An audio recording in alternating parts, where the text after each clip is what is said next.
అమ్మగారు మ్యూట్ లో ఉన్నారు మ్యూట్ లో మీరు. ఒక విషయం వినండి. Boss పిలిచాడండి.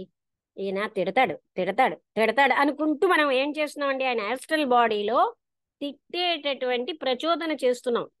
I think you understand this, the very essential point. ఈయన ఇప్పుడు తిడతాడు తిడతాడు అనుకుంటూ మనం వెళ్తాం. మనం ఏం చేస్తున్నాం, నువ్వు తిట్టు అనేటటువంటి దాన్ని ఆయనకి ప్రసరింప చేస్తున్నాం వితౌట్ అవర్ నాలెడ్జ్. అర్థమైందా? ఈ పాయింట్ మీకు అర్థం కావాలి, ఇది మన నిత్య జీవితంలో జరుగుతోంది. నేను అనేది అర్థమైందా లేదా రాంబుద్రి గారు, అనుపమ గారు? ఇప్పుడు ఇప్పుడు అర్థమైంది అర్థమైంది. ఇప్పుడు ఆయన మేడం. ఆయనను మనకి ఇప్పుడు ఆయన ఏదైతే నుంచి మానసిక భావనలు కలుగుతాయో ఆ మానసిక భావనలు ఎదురు వాళ్ళ మీద రిఫ్లెక్ట్ అవుతాయండి. మనకి మనకి ఇంటర్నల్ గా కలగలేదు. ఏవైతే మన భావన. వినండి వినండి, మనం భావిస్తాం ఈ బాస్ తిట్టడానికే పిలిచాడు, అదే తిట్టాడు అదే తిడతాడు, తిట్టు అదే తిట్టు మరి అనే అదే కిరణాలు మనం ప్రసరింప అదే చేస్తున్నాం.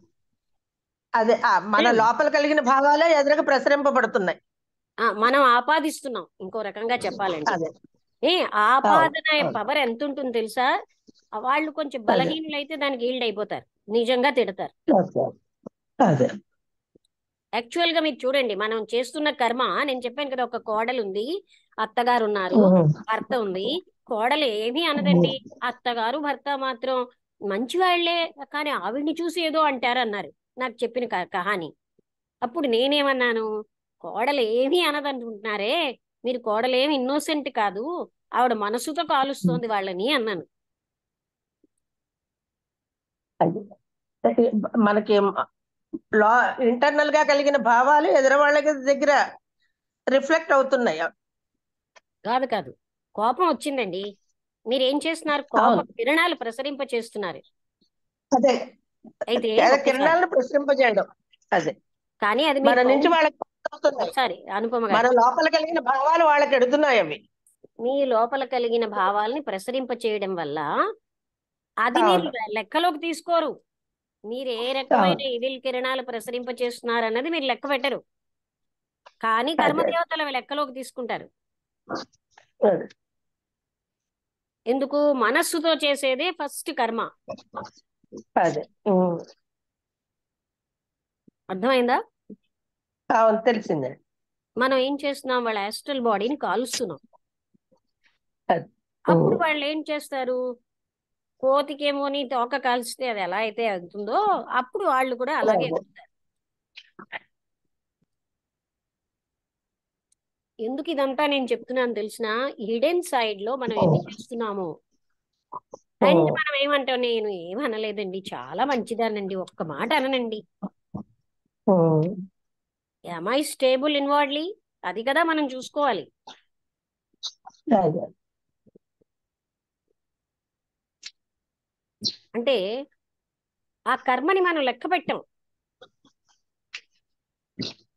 మనం కౌంట్ చేయకపోయినా కర్మదేవతలు కౌంట్ చేస్తారు, అదే కర్మ. కర్మ సిద్ధాంతం. అంటే కర్మదేవతలను ఉంటారండి ప్రతిదీ వాళ్ళు. థియోసాఫికల్ సొసైటీలో వాళ్ళు లిపికాస్ అంటారు కర్మదేవతలు. ప్రతి చిన్న కర్మని కౌంట్ చేస్తారు. అంటే ఇక్కడ ఇప్పుడు కృష్ణమూర్తి గారు చూపిస్తున్నది ఏంటి, మనం ఏదైతే కౌంట్ చెయ్యకుండా ఉన్నామో అలాంటి హిడెన్ థింగ్స్ అన్ని చూపిస్తున్నారు కదా. అవును ఎందుకు చూపెట్టగలుగుతున్నారు? ఆయనకు ఆ ఎరుకుంది. అవును సో అవి నీ బాధకి కారణం అని చూపిస్తే మనకి కోపం వస్తే ఎలాగండి? అవును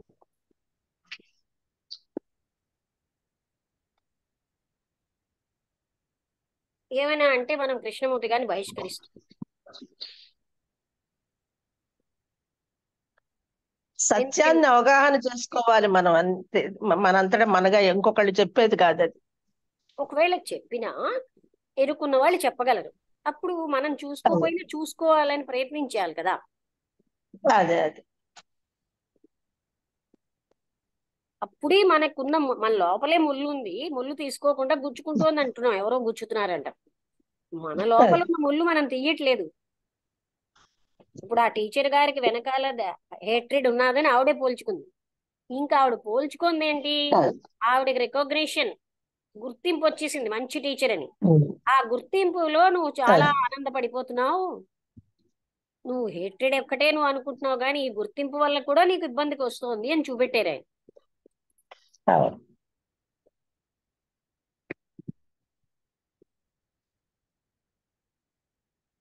పవన్ కుమార్ గారు వచ్చినట్టున్నారు. పవన్ కుమార్ గారు, మీరు మొదటి నుంచి వినలేదు కదా? నమస్తే మేడం, నేను జస్ట్ నౌ ఇప్పుడే వచ్చానండి, ఒక 5 అదే అదే minutes. వాళ్ళు బాబాజీ గారు రాలేనట్టుంది. అవును, అడగాలి ఎందుకో నిన్న రాలే ఇవాళ రాలే. ఆయనకి 7:30కి లేచే అలవాటు ఉందండి.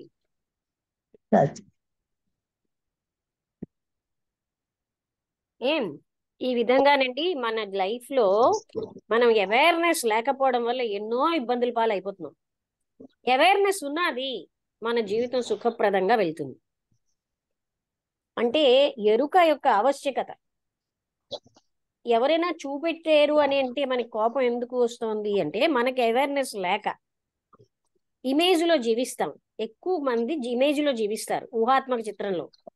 అయితే ఇప్పుడు ఈ టీచర్ గారు లక్ ఏమిటంటే ఈవిడ కొంచెం అవేర్నెస్ ఉన్న లేడీ. అందుకని కృష్ణమూర్తి గారు చెప్పగానే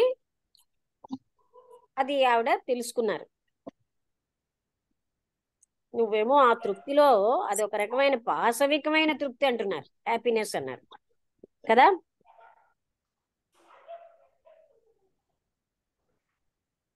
ఏమి విన్నారా అది? అంటే దానికి అడ్జెక్టివ్ వాడారు కదా. ఏంటి ఎవరు పార్టిసిపేట్ చేయట్లేదు ఇంటి వాళ్ళు? అంటే మనం వీటిని లెక్క పెట్టమండి, అందుకోసం మనకు అలా ఉన్నది. అంటే we don't consider these are all karmas కదా.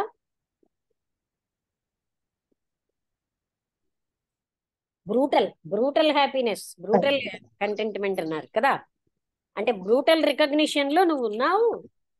అది నువ్వు ఒక హేట్రెడే నీకు కారణం అనుకుంటున్నావు. ఆ బ్రూటల్ రికగ్నిషన్ వల్ల కూడా నీవు అంటే ఈ ఈ స్థితి వచ్చింది అని చెప్పారు. అంటే నేను మంచి టీచర్ అన్న రికగ్నిషన్ వెనకాల నువ్వు చాలా కేర్ చేయడం మానేసావు. విన్నారా?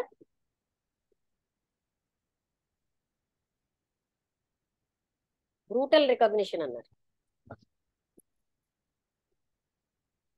అంటే అది ఒక్క హేట్రెడే కాదు, she already discovered that she has hatred. Prema affection ఉన్నది అని నా వెనకాల హేట్రెడ్ ఉంది.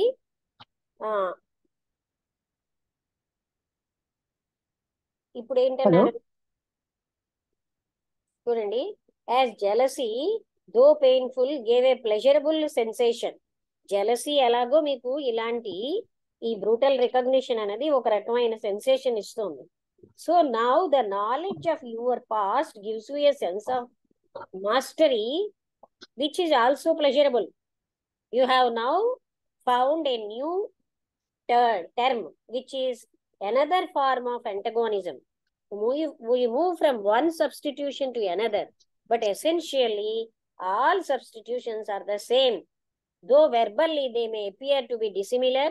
So you are caught in the net of your own thought అని చూపెట్టారు. It is a kind of brutal recognition అన్నారు. ఏది? టీచర్ని, మంచి సక్సెస్ఫుల్ టీచర్ అనేటటువంటిది ఒక బ్రూటల్ రికగ్నిషన్ వెనకాల. అంటే she already discovered she had hatred behind affection. అర్థమైందా? ఇంకా ఆయన చూపెట్టింది ఏంటంటే నీకు మంచి టీచర్ అన్న పేరు వెనకాల కూడా అది ఏంటి హేట్రెడ్ అనే కానీ బ్రూటల్ రికగ్నిషన్ కానీ రెండు కూడా టర్మ్ మారింది. ఆ రెండు ఒకే సెన్సేషన్ ని నీకు తీసుకొస్తున్నాయి. అంటే దానివల్ల ఏంటి ఆవిడకు ఒక ఆనందం వస్తుంది. ఆ ఆనందం వెనకాల ఆవిడ ఇవన్నీ పట్టించుకోవటం లేదు. అప్పుడు ఆవిడ గ్రహించి అవును నేను కూడా చూస్తాను, ఇప్పుడు నాకు ఎందుకు ఈ కాన్ఫ్లిక్ట్ ఉందో నేను దాన్ని పోగొట్టుకోవడానికి నాకు ఎక్కువ టైం పట్టదు అనిపిస్తోంది అని అన్నారు. ఇప్పుడు రాంభద్రి గారు మీరు చెప్పండి, మీకు ఏం అర్థమైంది?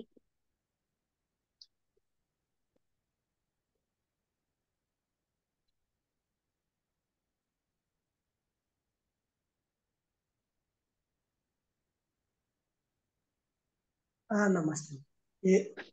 అర్థం అంటే అన్ని అర్థమవుతున్నాయి మేడం. ఇది అంటే ఇప్పుడు మనం అంటే అతి సూక్ష్మమైన విషయాలు చెప్తా ఉన్నారు, దాన్ని గ్రహిస్తున్నాము, ఆచరణలో పెట్టడమే మేడం, ఇంకా అంతకంటే ఏం లేదు. ఆచరణ ఏం కాదండి, గ్రహించటం లేదండి. మీరు మళ్ళీ ఆచరణ అని వేరేగా మాట్లాడకండి. అక్కడ పాము ఉందని మీరు గ్రహించితే ఇంకా ఆచరణలో పెట్టడానికి టైం ఎక్కడ పడుతుందండి? వాళ్ళు గ్రహించరు, వాళ్ళ లోపలికి వాళ్ళు చూసుకోలేదు కదా. ఇప్పుడు ఈ ప్రొఫెషన్ కూడా బ్రూటల్ రికగ్నిషన్ ఇస్తున్నదని ఆవిడ గ్రహించలేదు కదా. ఇప్పుడు నేను చెప్పేది ఏంటంటే మేడం, నాకు ఒక ఇది ఉంది. ఇప్పుడు నేను మీరు అన్ని చెప్తున్నారు, ఓకే మేడం. ఇప్పుడు ఇప్పుడు మానసిక కర్మ అంటున్నారు మేడం, దాన్ని దాటుకొని మనిషి అవతలికే వెళ్ళలేడు కదా, మరి మానసిక అది కర్మను ఎలా అది అది దాటుకోవాలి కాదు, మేడం? రైటే అది. ఎందుకు వెళ్ళలేడండి? మనస్సులో మన థాట్స్ మనకు తెలిసే అనుకోండి, మనం ఎందుకని ఈవిల్ థాట్స్ ఎదుటి వాళ్ళ మీద కురిపింప చేస్తాం? If we are aware. Evil thought అంటే మేడం, ఇప్పుడు ఈ యొక్క స్థితిని మనం అధిగమించడం ఆ, అంటే వన్ డేలో అనిపించడం దట్ లేదు. వోంట్ టేక్ ఎందుకంటే టైం. మరి రాంబుద్రి గారు, మీరు గ్రహించిన వెంటనే, ఎలా అయితే పామని గ్రహించిన వెంటనే మీకు డేస్ పడుతుంది అవగాహన కనకండి. ఆ వెంటనే మనకి ఆ స్థితి ఒకటి ఉంది మన బాడీలో, అది వెంటనే చేస్తామండి. మనం టోటల్ గా గ్రహించటం లేదు అంటే ఏదో ఉంటే ఉండొచ్చులే అని ఒక కేర్లెస్ గా చూడటం కాదు. The moment you know you are issuing dangerous current which will burn their astral body అనేది మీకు తెలిసిందనుకోండి, why do you do that?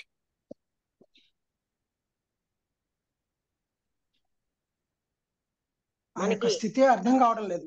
నాకు ఎప్పుడు అర్థం అవుతుందో తెలియదు, కానీ నేనైతే కొంచెం డల్ గానే ఉన్నాను. ఆ అర్థం కావట్లేదు, అది నేను ఒప్పుకుంటాను. అందుకే నేను 10 అది సార్లు అది అడిగాను. అంటే అర్థం అనేది అంటే మీరు చెప్పినటువంటి గ్రహణ స్థితి అయితే దొరికింది, కానీ దాన్ని అధిగమించడం ఎలాగనేది ఇది అలా కావట్లేదు అని నాకు. కాదండి, మీలో ఒకసారి వినండి. మీరు ఆ కోపంతో కోపం ఎందుకు ఇష్యూ చేయాలి? మీకు ఎప్పుడైతే అంటే వాళ్ళు ఏదో అంటే దాన్ని మీరు వెంటనే ఆ కోపం అన్నది అక్కడ పెట్టడంతో అది ఇంకా రాంగ్ కర్మ కదా. యాస్ట్రల్ వేలో మెంటల్ ప్లేన్ లో మనం చేసేది రాంగ్ కర్మ అని తెలిసిన తర్వాత అవును మేడం. ఇప్పుడు ఎదుటి వ్యక్తి మనల్ని బాధించేటప్పుడు మనకు కోపం రాకుండా ఎలా ఉంటుంది మేడం? ఎందుకు రావాలిగా? కోపం రాకుండా ఎలా ఉంటుంది? ఎందుకు రావాలి? బాడీ నేను అన్న ఐడెంటిఫికేషన్ ఉండడం బట్టి కదా. అవునా? ఇప్పుడు బాడీ అంటే నేను అనేదాన్ని కూడా కాదు పోగొట్టుకోవాలంటే కాదు కాదు, అసలు బాడీ జాగ్రత్తగా నేను. వినండి. మీకు తెలిసిన తర్వాత దీని వల్ల కదా నాకు కోపం వస్తుంది, నా బాడీ మీద మోహం వల్ల కదా అనిపిస్తుందా లేదా?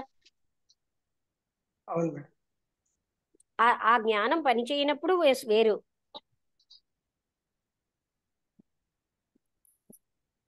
కదా.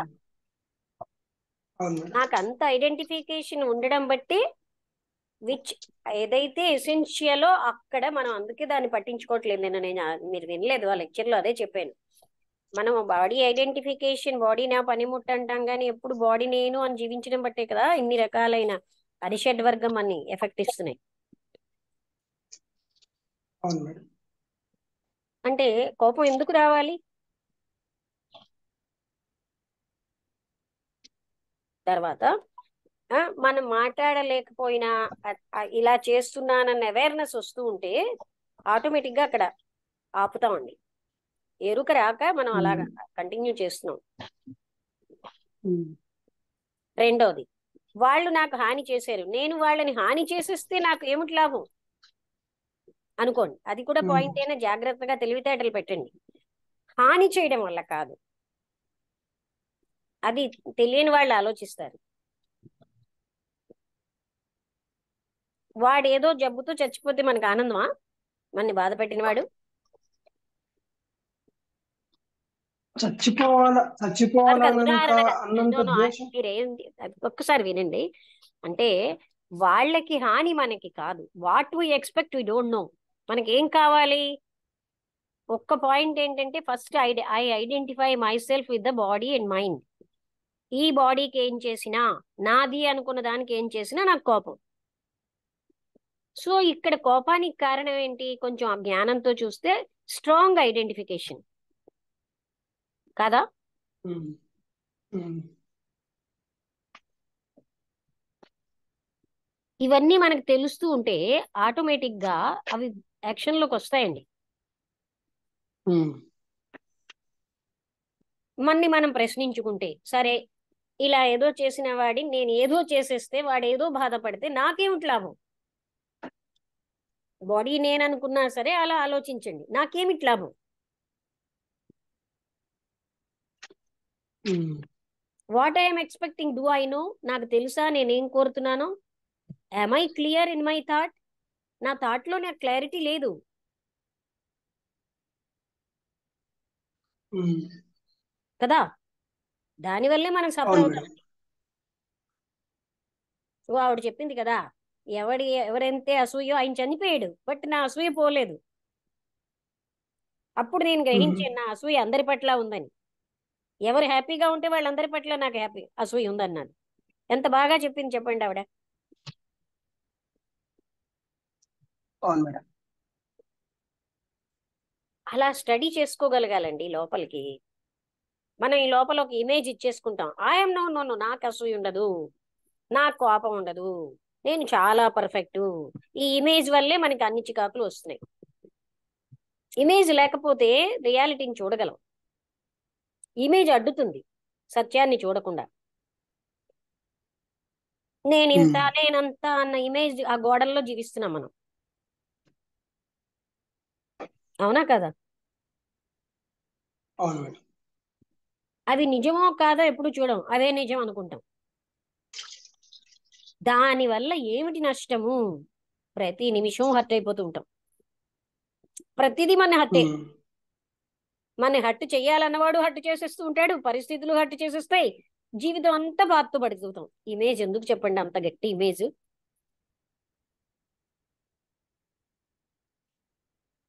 అంటే ముందు బాడీ ఇమేజ్ ని వదులుకోవాలి అనేది బాడీ ఇంపార్టెంట్. ఐడెంటిఫికేషన్ నేను బాడీని కాను అని జ్ఞాపకం పెట్టుకోవాలి.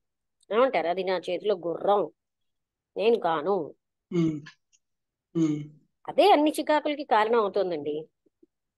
నేను ఉమ్, బాడీనని అనుకోవడం వల్లే కామ క్రోధ మద మోహ లోభం ఆశ్చర్యాలు వచ్చి అటాక్ చేస్తున్నాయి. ఉమ్, అది లేనప్పుడు ఏది అటాక్ చేయలేదు. క్షమా వశీకృతి లోకే క్షమయా కిం న సాధ్యతే, శాంతి ఖడ్గ కరే యస్య కిం కరిష్యతి దుర్జనః. అంటే శాంతి అన్న ఖడ్గం చేతిలో ఉంటే ఒక దుష్టుడు కూడా ఏమీ చేయలేడు. ఆ శ్లోకం ఉమ్. అర్థం అది. క్షమ వల్ల ప్రపంచం అంతా వశం అవుతుంది. శాంతి ఖడ్గ కరే యస్య, శాంతి అన్న ఖడ్గం ఉన్నవాడిని దుష్టుడు కూడా ఏమీ చేయలేడు.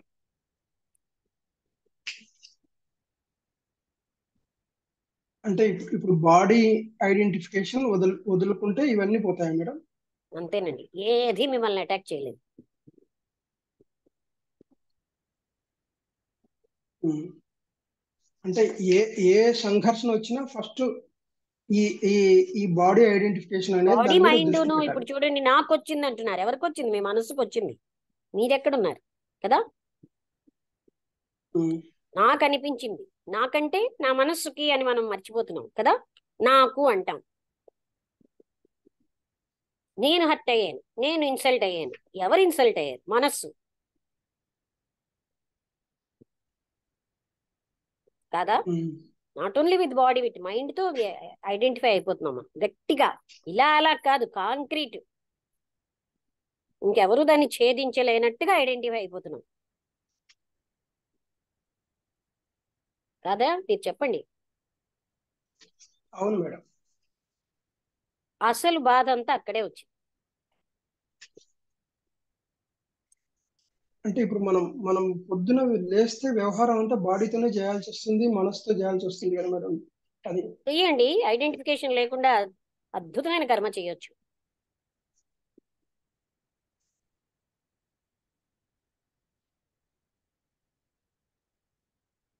అంటే కర్మ చేయడానికి ఇంకా చెప్పనా, ఐడెంటిఫికేషన్ కానీ అదెవరు వివేకానందని డిజైర్ లేకపోతే కర్మ ఎలా చేస్తారు? ఆ ప్యాషన్ ఫర్ ఉండాలి కదా, డిజైర్ అన్నది. అంటే డిజైర్ వల్లే కర్మ సరిగ్గా ఉండటం లేదు, మీ శక్తిలో సగం డిజైర్ వైపు ప్రసరింపజేశారు. If you have no desire all your energies are turn towards karma అని చెప్పారు. అప్పుడు కర్మ ఎక్సలెంట్ గా జరుగుతుంది. అలాగనే ఈ ఐడెంటిఫికేషన్ లేకపోతే ఎక్సలెంట్ కర్మ చేస్తాం. దట్ ఈస్ వాట్ జీవన్ముక్తులు చేసిన పని. అంటే ఇప్పుడు వాళ్ళకి కర్మ ఇంకొక పేషెన్స్ వైపు వెళ్ళిపోవట్లేదు, ఫలితం వైపు వెళ్ళదు. కర్మ పర్ఫెక్ట్ గా చేస్తున్నామా లేదా అన్నప్పుడు చాలా పర్ఫెక్ట్ కర్మ జరుగుతుంది.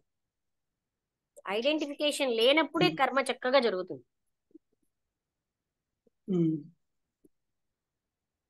అన్ని పనులు పర్ఫెక్ట్ గా చేస్తాం.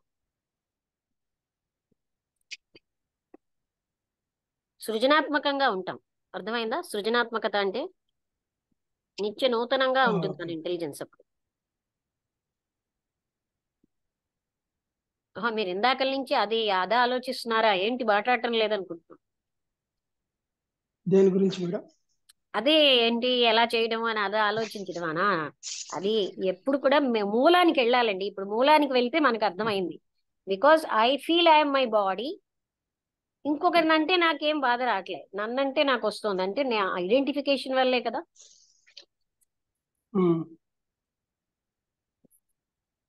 మనం టేక్ ఇట్ గ్రాంటెడ్ గా తీసుకుంటున్నాం. ఈ ఐడెంటిఫికేషన్ వదిలించుకోవడం అనేది మెయిన్ ఇంపార్టెంట్. అంతేనండి.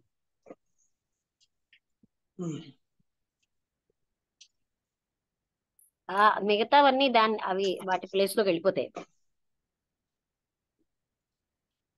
మెయిన్ ఏంటంటే ఇక్కడ ఐడెంటిటీ వల్లనే వచ్చిన ప్రాబ్లమ్స్ ఇవన్నీ. అవునండి. మీరు ఇది దృష్టిలో పెట్టుకుని నేను చెప్పింది రైటా కాదా అని వాళ్ళంతా చూడండి. సరే మేడం.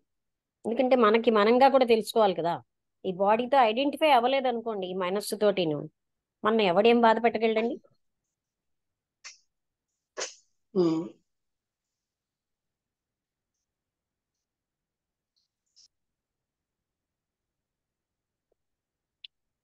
భార్గవ్ గారు ఏమైనా మాట్లాడతారా? విన్నంతసేపు మనసు చాలా తేలిగ్గా ఉంటుంది అమ్మగారు. తర్వాత ఉండదా? ఇవి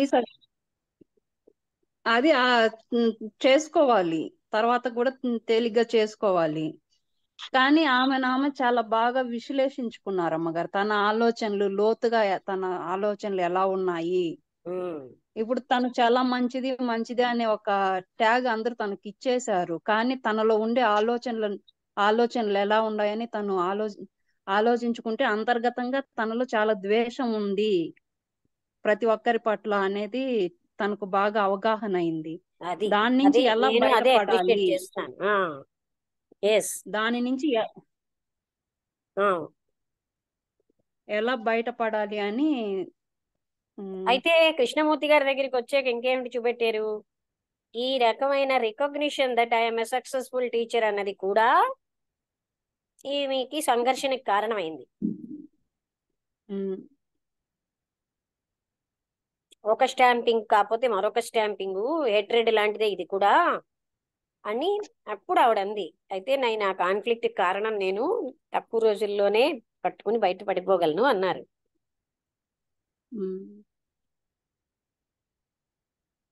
ఇప్పుడు లోతుగా ఆలోచిస్తే మాలో ఉన్న పొరపాట్లు కూడా మాకు తెలుస్తాయి, కానీ ఆలోచించడం చెయ్యట్లేదు. ఇట్లా కూడా ఆలోచన కూడా చూడడం కదా. చూడటం మనలో ఎన్నో ఉంటాయండి అందుకే మనుషులు ఇలా ఉండడానికి. నాకు ఒకసారి ఏం జరిగిందంటే, ఒరిస్సాలో టీచర్ గారు వచ్చారండి కొత్తగా జాయిన్ అయినప్పుడు. నేను పైన ఫస్ట్ ఫ్లోర్, ఆవిడ గ్రౌండ్ ఫ్లోర్ లో.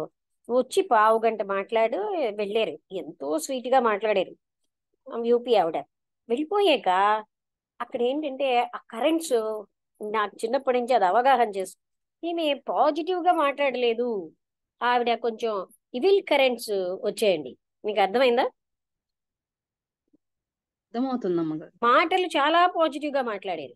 ఆమె వెళ్ళిపోయాక ఆ కరెంట్స్ వల్ల నాకు తెలిసింది, ఓహో ఆమె అలాంటి అంటే అవి వాటికి ఉంటుందండి, అస్తిత్వం ఉంటుంది. గ్రహించగలిగిన వాళ్ళకి అంటే ఇంటర్నల్ గా ఒక type of jealousy or other things తో ఇవి మాట్లాడారు అన్నది అప్పుడు అర్థమైంది. అంటే వాళ్ళకి తెలుసా లేదా మనకు తెలియదు. వాళ్ళు గ్రహించుకోగలిగే వాళ్ళు అవేర్నెస్ ఉంటే అవి తెలుస్తాయి.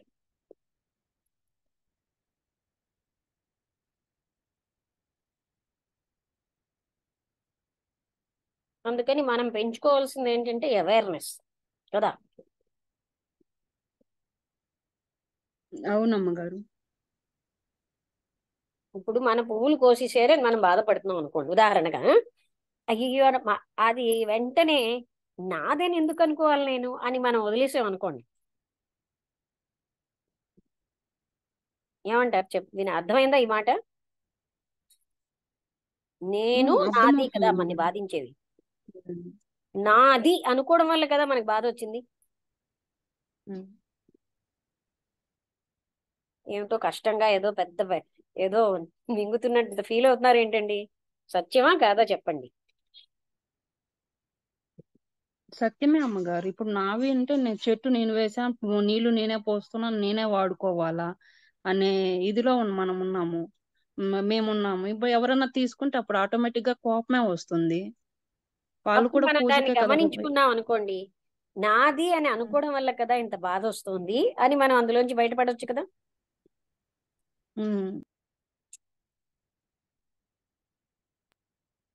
ప్రతి పడవచ్చు అమ్మగారు. యాక్టివిటీలో కూడానండి మనకి ఇదే అడ్డొస్తున్నాయండి. మనం ఇంకొకళ్ళు బాధించారు అనుకుంటున్నాం కానీ మనమే బాధించుకుంటున్నాం. ఏం రాంబుద్రి గారు విషయం ఒప్పుకుంటారా లేదా? మనల్ని మనం బాధించుకునేది ఎక్కువ ఉంటుంది అమ్మగారు, ఇతరులు బాధించే దానికన్నా. ఇతరులు అంటే మాత్రం లోపలికి తీసుకోవడానికి మనం ఒకళ్ళు ఉన్నాం కదా. నేను నా బాడీ, నా శరీరం, నేను నా మనస్సు అని మనం గట్టిగా ఐడెంటిఫై అవడం వల్లే మనకి ఇబ్బందులు వస్తున్నాయి.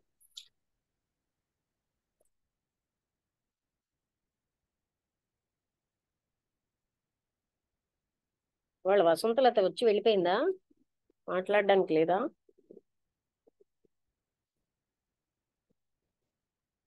అనుపమ గారికి కూడా ఫోన్ ఏదో ఇబ్బంది పెడుతోంది. సూర్యావతి గారు మీరేం మాట్లాడటం లేదు ఎప్పుడును.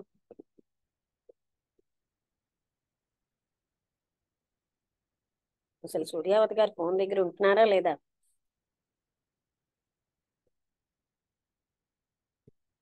ఓకే రాంబుద్రి గారు ఇంకేమైనా డౌట్స్ ఉన్నాయా? మేడం ఇంకేం లేవు మేడం. అయితే ముగించేద్దామా? పవన్ కుమార్ గారు మీరేమైనా మాట్లాడతారా?